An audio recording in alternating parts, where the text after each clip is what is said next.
তো গাইস চলে এসেছি নতুন করে একটি ভিডিও নিয়ে। তো দেখো জামাই ষষ্ঠীর লুকের জন্য একদম সব গুছিয়ে নিয়েছি আমি। এবার দেখো তো গাইস রেডি হয়ে গেছি জামাই ষষ্ঠী যাওয়ার জন্য। তো বর যাওয়ার জন্য পাগল হয়ে গেছে, মানে অটোমেটিক একা একাই চলে যাচ্ছে, বলছে আমাকে নেবে না, কিন্তু আমার বাড়িতে যাচ্ছে, কি করব। তো টাটা টাটা, ওখানে কি দেখা হচ্ছে, বাই বাই। তো গাইস তোমরা দেখতে পেলেই আমার বর আমাকে রেখেই চলে যাচ্ছে, কি আর বলবো, ওরা ধৈর্য ধরছে না। তো দেখো দেখো কেমন লাগছে বলো আমাদেরকে। তো তারপর মিষ্টির দোকানে চলে গেলাম, বেরিয়ে টেরিয়ে যাওয়ার পর মিষ্টি টিষ্টি কিনে আমার বাড়ির সামনে চলে এলাম।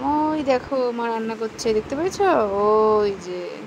তারপর মা আশীর্বাদ করে নিচ্ছে ধান দুব্য দিয়ে, আমাকেও দিচ্ছিল বলে আমার বরের কি রাগ, তোমায় কেন দেবে, আমি বলছি আমার জন্যই তো তোমার সেটা পাচ্ছ, সেটা ভুলে যায় মনে মাঝে মাঝে।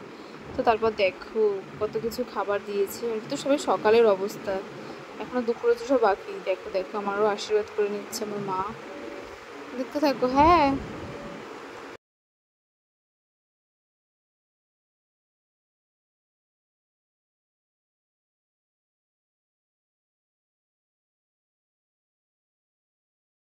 তো তারপর সব গিফট দেওয়া হয়ে গেল, আমার মা বাবাকে খাইয়ে দিচ্ছে, কত নাটক যে দেখবো।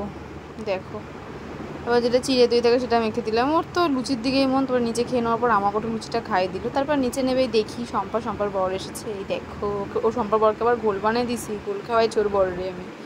তারপর দুপুরবেলার মেনুটা দেখো, ডাল, ইলিশ মাছ, মাটন, চাটনি, পাঁপড়, দই, মিষ্টি, আর 5 রকম ভাজা তো আছেই, আর স্যালাড।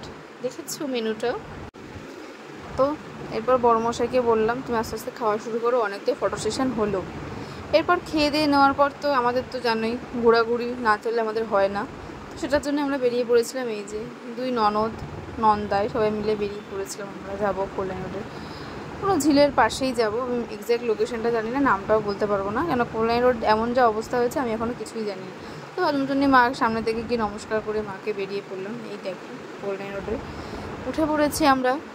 এরপর যাচ্ছি আমাদের গন্তব্যস্থলে, বাট আমি নামটা জানি না, ঠিক আছে। দেখো আমি আরও চলে যাচ্ছি, সকালে এত সেজেছি, বিকেলবেলা কাজের মাসি হয়ে আমি গেছি, কিছু করার নেই। তারপরে ঢুকে দেখছি এত লোক, আমি তো ফার্স্টে ওদেরকে বললাম যে নিউ লাভার্স পয়েন্ট, এটা দেখো আমরা দাঁড়িয়ে পড়েছি। তো এক্সাইটেড সবাই, দেখো দেখো সবাই সবার ভিডিও করছে, মানে আমি আর মিলে দিতে ব্লগার এখন, তো আমরা ভিডিও করছিলাম। তো চিলটার পরে বিভৎস হাওয়া দিচ্ছিলো, খুব সুন্দর লাগছিলো। চা খাওয়ার জন্য গেছিলাম, বাট চা তো আমরা খাই না, কি আর বলবো। তো তারপর বেরিয়ে পড়লাম, হঠাৎ দেখলাম ঝড়, হঠাৎ দেখলাম বৃষ্টি শুরু হয়ে গেল, আমি বুঝলাম না করতে গেলো। আমি তো তাদেরকে বলছি হয়তো জামাইদের সব ডাইজেশনের জন্যই বৃষ্টিটা ভগবান দিয়েছে, যাতে একদম কষ্ট করতে না হয়। তো এরপর বৃষ্টির মধ্যেও তেল ভরতে চলে গেলাম, তেল ভরে নেওয়ার পর এবার তো জামাই ষষ্ঠীর লাস্ট পার্টে চলে এসেছি, মানে ডিনারের পালা। তো মা তারপরে সাজিয়ে দিয়েছে মটন আর লুচি। তারপর বাড়ি চলে যাচ্ছি, দেখো থাকিনি কালকে, বাড়ি চলে গেলাম। দেখা হচ্ছে নেক্সট ভিডিওতে, টাটা বাই বাই।